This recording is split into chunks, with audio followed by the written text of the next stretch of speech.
మంచిది. మనము గత కొన్ని వారాల నుంచి పరిశుద్ధాత్మ దేవుని గురించి మనం నేర్చుకుంటూ వస్తున్నాం కదండి. పరిశుద్ధాత్మ దేవుని సహాయం లేకపోతే మనం ఈ లోకంలో ఆత్మీయ ప్రయాణాన్ని కొనసాగించలేము. ప్రభువైన క్రీస్తు వారి ద్వారా మనకు అనుగ్రహించబడిన ఈ రక్షణను కొనసాగించాలి అని అంటే మనకంటూ నడిపించే ఒక వెల్ విషర్ కావాలి. క్రీస్తు వారి మార్గాలను తెలియచెప్పడానికి, అర్థం చేసుకోవడానికి, అర్థమయ్యేలా తెలియచెప్పుతూ ఆ మార్గంలో నడిపించడానికి మనకంటూ ఒక వ్యక్తి లేకపోతే ఒక గైడ్, ఒక హెల్పర్ ఖచ్చితంగా మనకు కావాలి. లేకపోతే ఆత్మీయ జీవితాన్ని మనం ఎట్టి పరిస్థితులలో జీవించలేము అని మనం నేర్చుకుంటూ వస్తున్నాం. గత వారం కూడా తెస్సలోనికల ఫస్ట్ తెస్సాలో 4వ అధ్యాయము 7-8 వచనాలను మనం నేర్చుకోవడానికి ప్రయత్నం చేశాం కదండి. దేవాది దేవుడు పరిశుద్ధాత్మను మనకు అనుగ్రహించాడు. ఆయన ఎవరో చెబుతూ, దేవుడు నిన్ను నన్ను మనల్ని సృష్టించినప్పుడు ఏ ఉద్దేశంతో సృష్టించాడో ఆ విషయాన్ని ఆయన బయలుపరుస్తున్నాడు. నేను పరిశుద్ధుడను అని అనుకున్నప్పుడు ఆయన దేనిని సృష్టిస్తాడు? ఒకసారి ఆలోచన చేయడానికి ప్రయత్నం చేద్దాం. నేను మ్యాథ్స్ లెక్చరర్ని అయినప్పుడు నేను మ్యాథ్స్ సబ్జెక్టే చెప్తాను కదా, వేరే సబ్జెక్ట్ చెప్పను. నాకు ఒక ఫీల్డ్లో లేకపోతే ఒక సెక్టార్లో, ఒక డిపార్ట్మెంట్లో నాకు జ్ఞానము ఉంది అని అనుకున్నప్పుడు దానికి సంబంధించిన విషయాలను మాత్రమే నేను ఎక్స్ప్రెస్ చేయడానికి లేకపోతే తెలియచెప్పడానికి, నలుగురికి తెలియచెప్పడానికి ప్రయత్నం చేస్తాను. క్రీస్తు వారు తాను సృష్టిని చేసినప్పుడు ఆయన ఎవరో ఆయనకు తెలుసు కదండి. ఆయన ఎవరో తెలిసి కాబట్టి ఆయన ఎవరిని సృష్టించాడు?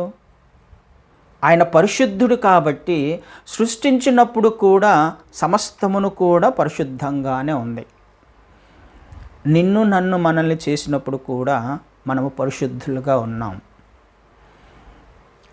పరిశుద్ధులుగా మనం ఈ లోకంలో జన్మించాం కదా. ఆయన ఉద్దేశం అదే. అందుకనే నేను పరిశుద్ధుడను కాబట్టి మీరు పరిశుద్ధులుగా ఉండండి అంటున్నాడు. ఒక్కసారిగా మనం ఈ లోకంలోకి వచ్చిన తర్వాత మన జీవితం జీవిస్తాం, ఏమేమి జరిగినాయో మనకు తెలుసు. అయితే మనమందరం కూడా అపవిత్రపరచబడ్డాం.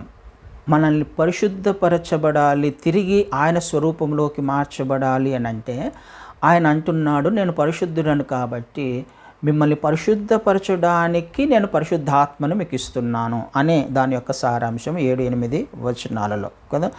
పరిశుద్ధులగుటకే దేవుడు మనలను పిలిచాను కానీ అపవిత్రులుగా ఉండుటకు పిలువలేదు. కాబట్టి ఉపేక్షించువాడు మనుష్యుని ఉపేక్షింపడు, కానీ మీకు తన పరిశుద్ధాత్మను అనుగ్రహించిన దేవునినే ఉపేక్షించుచున్నాడు. పరిశుద్ధాత్మను ఎందుకు ఇచ్చాడు అని అంటే ఆయన పరిశుద్ధుడు కాబట్టి మనల్ని పరిశుద్ధపరచడానికి, ఆయన స్వరూపములోకి మార్చడానికి. అంటే అర్థం చేసుకుందాం ఈ మాటను. పరిశుద్ధులగుటకే దేవుడు మనలను పిలిచెను అనే మాటను చూస్తున్నాం. అంటే అర్థం ఏంటి? పరిశుద్ధులగుటకు దేవుడు మనల్ని పిలిచెను అని అంటే అర్థం ఏంటి? మనం అపరిశుద్ధులమనే కదా అర్థం, మనం అపవిత్రులమనే కదా అర్థం, మనం ఆయన స్వరూపములో లేమనే కదా అర్థం, మనం ఆయన చిత్తములో నడవట్లేదనే కదా అర్థం, ఆయన మార్గాలను గ్రహించలేని స్థితిలో ఉన్నామనే కదా దాని అర్థం, మనకేమి తెలియదనే కదా దాని అర్థం, ఆత్మీయ జీవితం అంటే ఏంటో మనకు తెలియదనే కదా దాని అర్థం కదండి. ఆలోచన చేయడానికి ప్రయత్నం చేద్దాం. మనం ఎవరమో మనకు తెలియదు, మనం ఎలా జీవిస్తున్నామో మనకు తెలియదు, మన అపవిత్రత ఏంటో మనకు తెలియదు, మన జ్ఞానం ఏంటో, మన అతిశయం ఏంటో మనకు తెలియదు. ఈ విషయాలను బయలుపరచడానికే ఇవన్నీ అపరిశుద్ధత, అపవిత్రపరుస్తాయి ఒక వ్యక్తిని. పరిశుద్ధాత్మ దేవుడు లేకుండా నువ్వు నేను మనం ఏది చేసినా, ఏ ఆలోచన చేసినా, ఏ హృదయంలో ఏది తలంచినా అది మనల్ని అపవిత్రపరుస్తుంది, అపరిశుద్ధపరుస్తుంది. ఆయన సహాయం లేకుండా ఏది చేసినా. అందుకనే ఆయన పరిశుద్ధాత్మ దేవుడు నీలో ఉండడానికి, మనలో ఉండడానికి, నడిపించడానికి ఆయననే ఇచ్చాడు మనకి. ఇది మనము జాగ్రత్తగా గమనించాలి, అర్థం చేసుకోవాలి, ఫిక్స్ అయిపోవాలి మన హృదయంలో.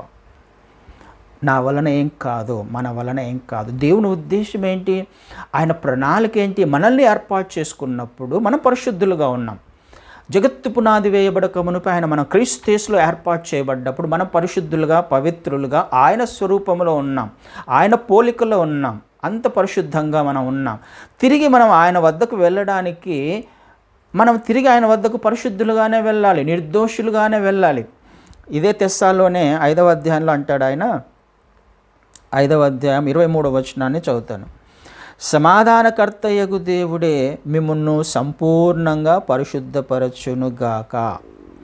మీ ఆత్మయు జీవమును శరీరమును మన ప్రభువైన యేసుక్రీస్తు రాకడయందు నిందారహితముగాను సంపూర్ణముగాను ఉండునట్లు కాపాడబడునుగాక. ఇది కదా ఆయన ప్రణాళిక. యేసుక్రీస్తు రాకడయందు, ఇది తెలుసు మనకి, ఆయన రాకడ ఉంది అని, ఆయన మళ్ళీ వస్తున్నాడు. అయితే ఆయన రాకడ యందు నువ్వు ఎలా ఉండాలి, నేను ఎలా ఉండాలి? నిందారహితంగా ఉండాలి, సంపూర్ణంగా ఉండాలి. ఇలా లేకపోతే, సంపూర్ణంగా లేకపోతే, నిందారహితంగా బ్లేమ్లెస్ లైఫ్ జీవించకపోతే కదా, రివర్స్లో ఆలోచన చేద్దాం. ఆయన రాకడకు మనం ఎలా ఉండాలి అన్నది సుస్పష్టంగా లేఖనాలు రాయబడ్డాయి. ఆయన రాకడప్పుడు మన స్థితి ఎలా ఉండాలి, మన ఆత్మీయ స్థితి ఎలా ఉండాలి? నిందారహితంగా ఉండాలి, సంపూర్ణంగా ఉండాలి. 99% కూడా కాదు, 99% కూడా, సంపూర్ణత అంటే 99.9% కూడా కాదు కదా. ఇది మనం అర్థం చేసుకోవడానికి ప్రయత్నం చేయాలి. ఆయన వస్తున్నాడు, అతి త్వరలో వస్తున్నాడు. ఈ విషయాలు మనకు తెలుసు, అన్నీ చూస్తున్నాం, చదువుతున్నాం, వింటూ ఉన్నాం. అయినప్పటికీ మనం ఎలా జీవిస్తున్నాం? జ్ఞానం కాదు బైబిల్ అన్నది, తెలుసుకోవడం కాదు బైబిల్ అన్నది. ఆయన వచ్చినప్పుడు నువ్వు నేను ఎత్తబడుతున్నప్పుడు ఎలా ఉండాలి నువ్వు నేను మనం? నిందారహితంగా ఉండాలి ఆయన ఎదుట, సంపూర్ణంగా ఆయన రూపం ఆయనకు కనపడాలి, ఆయన పోలిక కనిపించాలి. కానీ ఆయన పోలిక కనిపించాలని మనల్ని అట్లా ఒట్టిగా వదిలేయాల, విడిచిపెట్టలే అనాథలుగా కదా. సహాయం చేయకుండా ఏమి లేడు ఆయన, ప్రొవిజన్ ఇవ్వకుండా ఆయన ఏది చేయడు కదండి. కావాల్సిన, ఇప్పుడు నేను నా పిల్లల్ని ఎవరైనా షాప్కి పంపిస్తున్నాను అనుకో, పోయి తీసుకురాపో, ఆ వస్తువు తీసుకురాపో అని నేను పంపించేస్తానా? ఏమి ఇవ్వకుండా, డబ్బులు ఇవ్వకుండా నువ్వు వెళ్ళి తెమ్మంటే ఏ విధంగా తెస్తారు? కుదరదు. ఎగ్జాక్ట్గా అలాగే క్రీస్తు వారు, లేకపోతే దేవాది దేవుడు ఈ లోకంలో నిన్ను మనల్ని సృష్టించినప్పుడు, సమస్తాన్ని సృష్టించిన తర్వాత మనల్ని సృష్టించాడు ఆయన కదండి. ఎప్పుడు సృష్టించబడ్డా మనం? 6వ దినాన సృష్టించబడ్డాం చివరగా. తర్వాత మనిషి తర్వాత ఏమి సృష్టించవల్ల అంటే అర్థం ఏంటి? మనిషికి కావాల్సిన సమస్తాన్ని సృష్టించాడు, ప్రొవిజన్ ఇచ్చాడు, జీవించడానికి అవసరమైన ప్రతి పరిస్థితిని ఆయన సమకూర్చాడు. ఆయన సమకూర్చకుండా, ప్రొవిజన్ ఇవ్వకుండా, ఆయన మార్గం చూపించకుండా, ఆయన సమాధానము మన ముందర పెట్టకుండా ఏ సమస్యలోకి మనల్ని తోసివేయడు, ఏ పరిస్థితులలోకి మనల్ని తోసివేయడు కదండి. ఆలోచన చేయడానికి ప్రయత్నం చేద్దాం. ప్రొవిజన్ ఇచ్చిన తర్వాతనే, అన్ని సమకూర్చిన తర్వాతనే, ఇచ్చిన తర్వాత చెప్తున్నాడు ఆయన మనకి కదా. ప్రభువైన క్రీస్తు వారు వెళ్తూ ఆదరణకర్తను పంపించిన తర్వాత మీరు పరిశుద్ధులుగా ఉండమన్నాడు కదండి. ఆయన వచ్చిన తర్వాత మీరు శక్తిని పొందుకుంటారు అన్నాడు. ఊరికి చెప్పలేదు ఆయన. ఇక్కడ కూడా క్రీస్తు వారు పౌలు గారు మాట్లాడుతున్న మాట తెస్సాలో ఏమంటున్నాడు? మీరు ఆయన ఎదుట ఈ విధంగా ఉండాలి, నిందారహితంగా ఉండాలి కదా, నిందారహితంగా ఉండాలి, సంపూర్ణులుగా ఉండాలి. అందుకని నేను మీకు ఏం చేస్తున్నాను, ఆయన బాధ్యత తీసుకుంటున్నాడు కదా. కరెక్ట్, స్పష్టంగా రాయబడింది. ఏమని రాయబడి 23లో, సమాధానకర్తయగు దేవుడే మిమ్మును సంపూర్ణంగా పరిశుద్ధపరుస్తాడు, మిమ్ములను పరిశుద్ధపరుస్తాడు. ఆయన బాధ్యత తీసుకుంటున్నాడు నిన్ను నన్ను మనల్ని పరిశుద్ధపరచడానికి. ఆయన అవకాశం ఇవ్వకుండా ఏది చేయట్లా. పరిస్థితులు అంటే ఎలా ఉన్నాయనంటే ఈ అవకాశం మనకు అర్థం కావట్లా. దేవుడిచ్చిన అవకాశము మనకు అర్థం కావట్లా, ఉపయోగించుకోలేకపోతున్నాం. పరిశుద్ధపరిచే బాధ్యత దేవునిది. అందుకని ఆయన ఏమంటున్నాడు ఇందాక 4వ అధ్యాయం 7, 8 వచనాల్లో, ఆయన పరిశుద్ధాత్మనిచ్చాడు. ఆలోచన చేయడానికి ప్రయత్నం చేద్దాం. ప్రియ సహోదరి సహోదరుడా, మన జీవితాలలో మన ముందర ప్రతి సమస్యకు, ప్రతి పరిస్థితికి సమాధానము ఉంది. ప్రతి పరిస్థితికి, ప్రతి ఆత్మీయతకి, ప్రతి బలహీనతకి, నువ్వు ఏ విషయంలో ఎదగలేకపోతున్నావో, ఆత్మీయంగా ఎదగలేకపోతున్నావో, పరిశుద్ధపరచబడలేకపోతున్నావో దానికి ఆయన ముందుగానే సమాధానం ఇచ్చాడు. నీకు సమాధానం ఇవ్వకుండా ఆయన నిన్ను ఏ మార్గంలో తీసుకువెళ్ళడు. ఆయన బాధ్యత తీసుకుంటున్నాడు నిన్ను పరిశుద్ధపరిచే. ఏమేమి పరిశుద్ధపరచాలి అట ఒకసారి చూసారా? ఏమేమి ఉన్నాయో? మీ ఆత్మ, జీవము, శరీరము.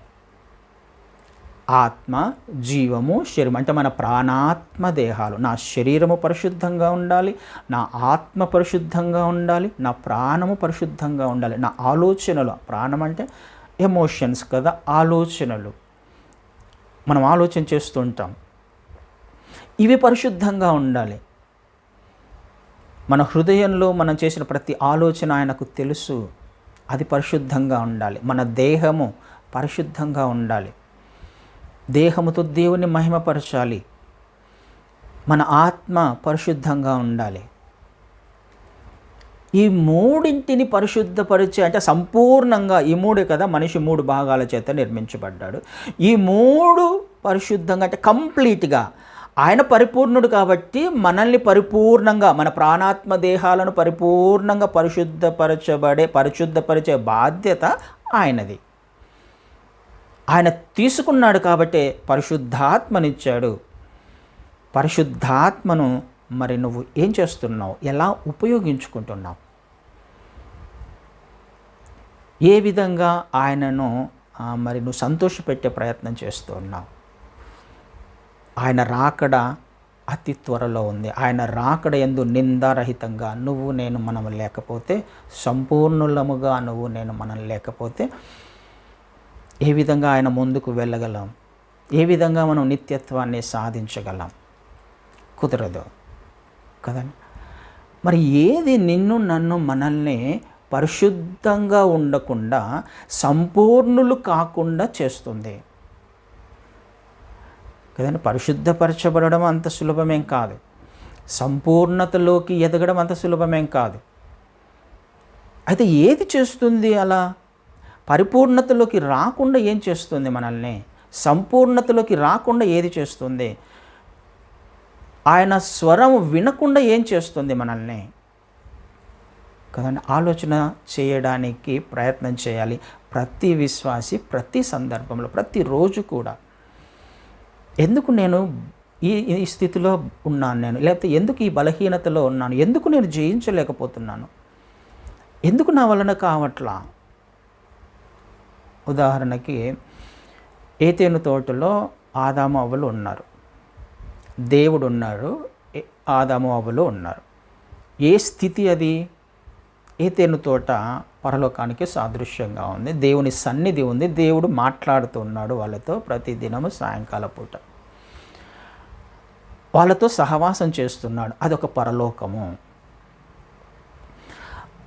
ఆ ఏతేను తోటలో ఉన్న పరిస్థితి ఏంటి? ఆదామవ్వలు ఎలా ఉన్నారు? అపవిత్రులుగా ఉన్నారా? అపరిశుద్ధులుగా ఉన్నారా? వాళ్ళు ఆ సమయంలో పరిశుద్ధులుగా ఉన్నారు, పవిత్రులుగా ఉన్నారు. వాళ్ళ ఆలోచన, వారి ప్రాణాత్మ దేహాలు పరిశుద్ధంగా ఉన్నాయి. ప్రాణాత్మ దేహాలు పరిశుద్ధంగా ఉన్నాయి. దేవునితో నడుస్తున్నారు, మాట్లాడుతున్నారు, సంతోషంగా ఉన్నారు. వాళ్ళకి ఏదైనా లోటుగా ఉందా? ఏదైనా తక్కువగా ఉందా? ఏదైనా అనారోగ్యం ఉందా? ఏదైనా ఆర్థిక ఇబ్బందులు ఉన్నాయా? ఏమైనా సమస్యలు వచ్చాయా? అవకాశమే లేదు. పరిశుద్ధత ఉన్నప్పుడు, పవిత్రంగా ఉన్నప్పుడు, సంపూర్ణంగా ఉన్నప్పుడు వేరేది నీ జీవితంలో వచ్చే అవకాశం లేదు కదా. ఒక గ్లాస్ నిండా నీళ్లు పెట్టుకున్నాము, ఒక్క డ్రాప్ పడకపోకుండా. ఇప్పుడు ఆ డ్రాప్ ఒలికిపోతుంది అని అంటే నువ్వు అందులో ఏది వేసినా నీళ్లు ఒలికిపోతాయి. అంటే ఖాళీ లేదు అని అర్థం. ఒక సంపూర్ణత అంటే ఖాళీ లేని స్థితి. వాళ్ళు పరిపూర్ణులుగా ఉన్నారు అని అంటే వేరేది ఏది కూడా వాళ్ళు ఆలోచన చేయట్లా. వాళ్ళు ఏతేను తోటలో ఉన్నంత వరకు దేవునితో గడుపుతూ ఉన్నారు, దేవునితో సహవాసంలో ఉన్నారు, పరిశుద్ధులుగా ఉన్నారు, పవిత్రులుగా ఉన్నారు, పరిపూర్ణులుగా ఉన్నారు వాళ్ళు. అయితే ఏది వాళ్ళని బయటికి పంపించింది? ఏది మనల్ని పరిశుద్ధులుగా జీవించకుండా, దేవునితో సహవాసం చేయకుండా, ఆయన మార్గంలో నడవకుండా చేస్తుంది? ఎవరి సమస్యలు వాళ్ళకు ఉంటాయి, ఎవరి ఆలోచనలు వాళ్ళకు ఉంటాయి కదా. ఎవరి జీవితం వారిది కాబట్టి, ఎవరి వ్యక్తిగత జీవితం వారిది, ఎవరి రక్షణ వారిది కాబట్టి, వాళ్ళు వెళ్తున్న మార్గాల్లో ఏది వారిని పవిత్రంగా జీవించకుండా చేస్తుందో, క్రీస్తు మార్గంలో నడవకుండా పరిపూర్ణతలో ఎదగకుండా చేస్తుందో వాళ్ళకు మాత్రమే తెలుసు, మీకు మాత్రమే తెలుసు. ఆదాము అవ్వలను ఏది దేవుని చిత్తం చేయకుండా చేసింది? దేవుని మార్గాలు తెలుసుకోకుండా చేసింది ఏంటి? మనం క్లుప్తంగా లేకపోతే కంక్లూజన్గా చెప్తే పాపము కదా. పాపము అన్నది దేవుని చిత్తము చేయకుండా. ఏంటి పాపము? సరే, పాపం అంటే కూడా తెలుసుకోవాలి. మళ్ళీ ఏదేదో అనుకుంటాం పాపం అంటే. సరే, ఆజ్ఞ అతిక్రమం అనుకుంటాం.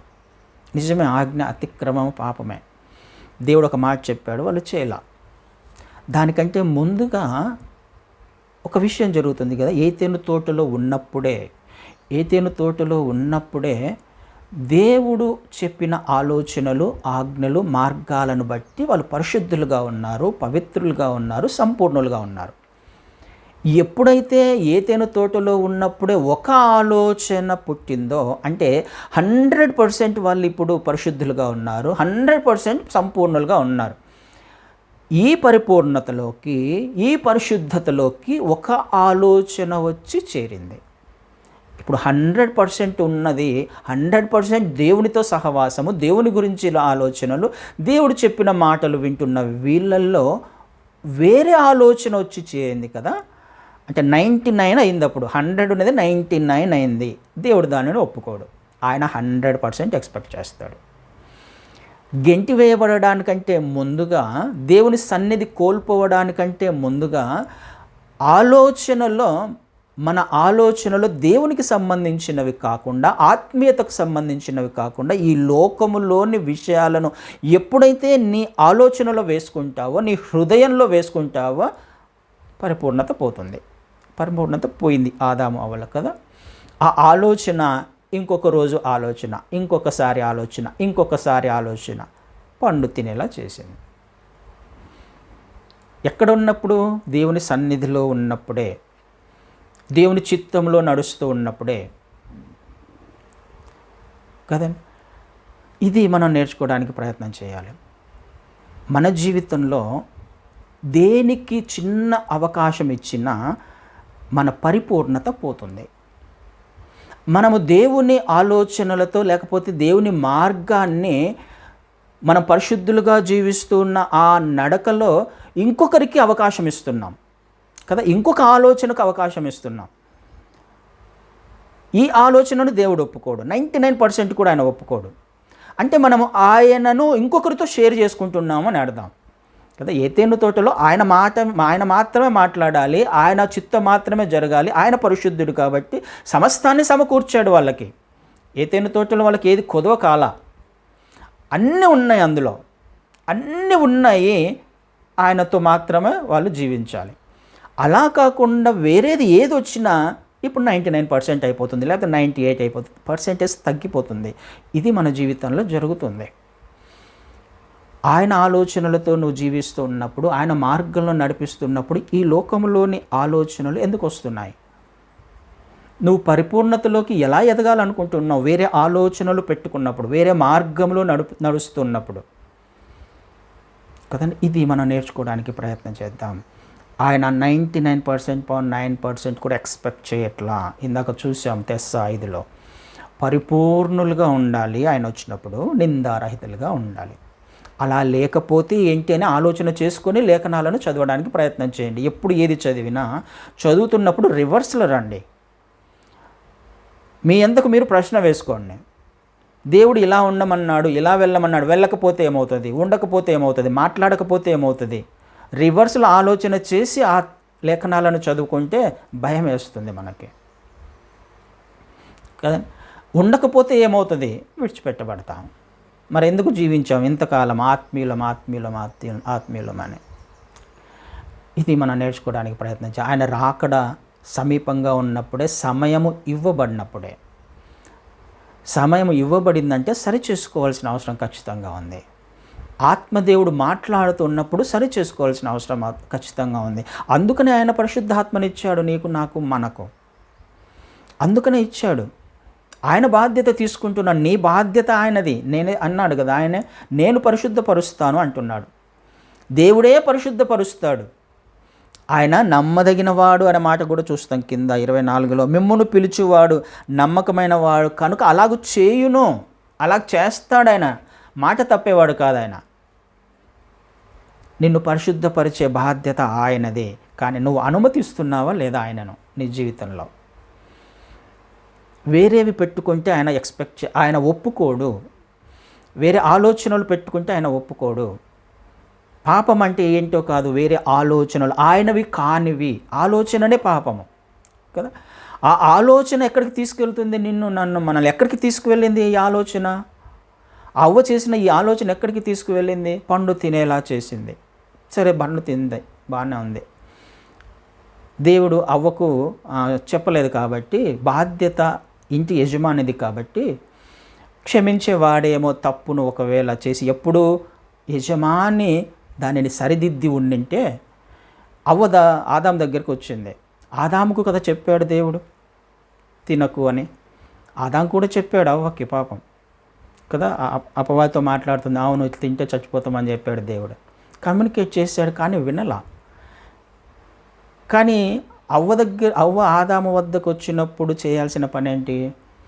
తినకుండా తప్పు చేసావని చెప్పేసి గద్దించి దేవుని సహాయం కోరాలి. ఇంకొకటి ఏం జరుగుతుంది ఇక్కడ? అక్కడనేమో వేరే ఆలోచన రావడం వలన, వేరే వారితో సహవాసం చేయడం వలన కూడా కదా, వేరే ఆలోచనలతో వేరే వారితో సహవాసం చేయడం వలన దేవుని పరిశుద్ధతను, 100% ఉన్న పరిశుద్ధతను, అంతవరకు ఉన్న పరిపూర్ణతను వాళ్ళు కోల్పోయారు. సరే, పొరపాటు జరిగిపోయిన తర్వాత దానిని ఆదాము సమర్థించాడు కదా. తప్పు చేసినప్పుడు సమర్థించుకుంటూ ఉంటాం, ఒప్పుకోము త్వరగా. ఆదాం చేయాల్సిన పని ఏంటి? పండు తినేశాడు.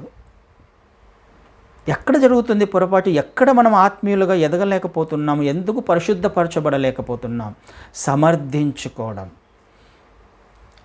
అవ్వను గద్దించాలి కదా, అవ్వను గద్దించాలి, దేవుని సన్నిధికి వెళ్ళి, లేకపోతే దేవుడు వచ్చినప్పుడు విషయం చెప్పాలి.